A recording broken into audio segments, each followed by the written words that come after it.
লোকসাহিত্য। লোকসাহিত্য বলতে সাধারণত মানুষের মুখে মুখে প্রচলিত গীতিকা, উপকথা, কাহিনী, লোকগান, বাঁধা, প্রবাদ, ছড়া প্রভৃতিকে বোঝায়। লোকসাহিত্যের প্রাচীনতম সৃষ্টি ছড়া এবং ধাঁধা। লোকগান লোকসমাজের মুখে মুখে যে গান চলে এসেছে, বিশেষ বিশেষ ভাব অবলম্বনে এই শ্রেণীর গান রচিত। হারামণি প্রাচীন লোকগীতি সংকলন।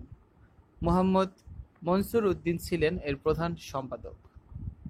গীতিকা এক শ্রেণীর আখ্যানমূলক লোকগীতি সাহিত্যে গীতিকা নামে পরিচিত। বাংলাদেশ থেকে সংগৃহীত লোকগীতিগুলোকে তিন ভাগে ভাগ করা যায়। ক. নাথ গীতিকা।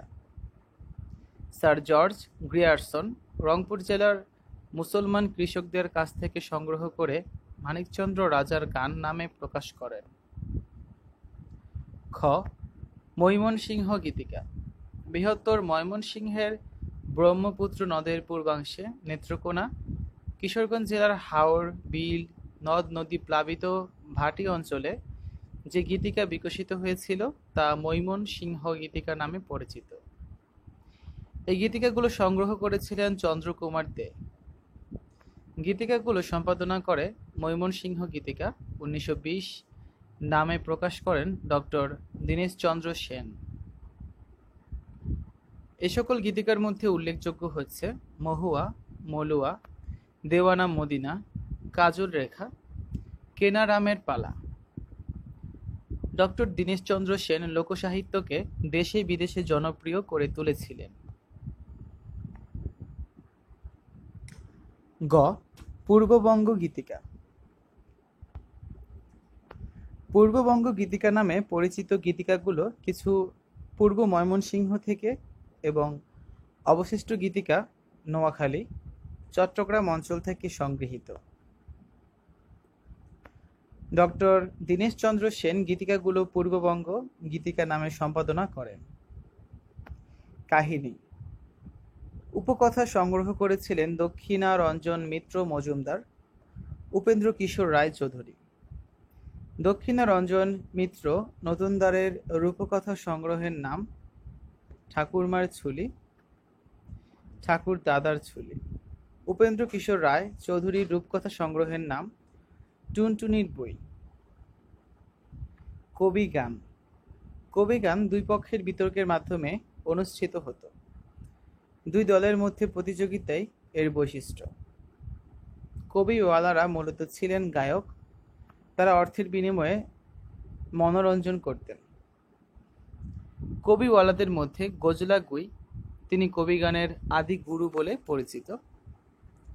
ভবানী বেনে, ভোলা ময়রা, হুরু ঠাকুর, কেষ্টা মুচি, অ্যান্টনি ফিরিঙ্গি, রাম বসু, রাসু নৃসিংহ, নিতাই বৈরাগী, শ্রীধর কথক, নীলমণি পাটনি, বলরাম বৈশ্যপ, রামসুন্দর শেখরা বিশেষভাবে উল্লেখযোগ্য। কিছু মডেল প্রশ্ন রয়েছে। 1 নম্বরে আছে লোকসাহিত্য কাকে বলে? সাহিত্য হলো একের সাথে অন্যের মিলনের মাধ্যম। লোকসাহিত্য হলো জনসাধারণের মুখে মুখে প্রচলিত ধাঁধা, কাহিনী, গান, ছড়া, প্রবাদ ইত্যাদি। লোকসাহিত্যের উপাদান হলো জনশ্রুতিমূলক বিষয়।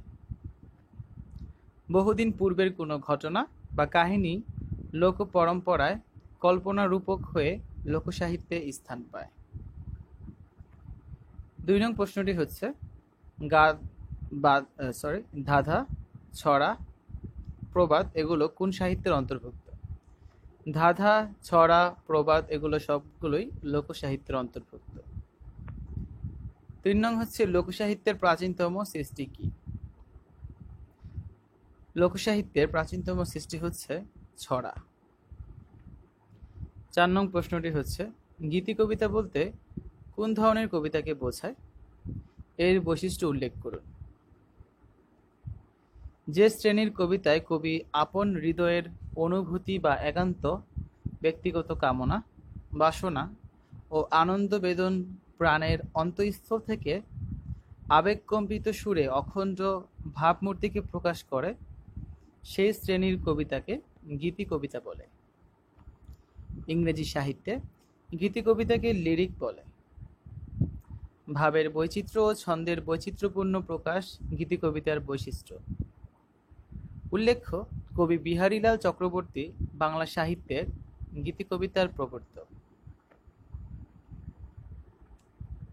তাহলে যদি প্রশ্ন করে বাংলা সাহিত্যে গীতি কবিতার প্রবর্তককে, এর উত্তর হবে কবি বিহারীলাল চক্রবর্তী হচ্ছেন বাংলা সাহিত্যে গীতি কবিতার প্রবর্তক।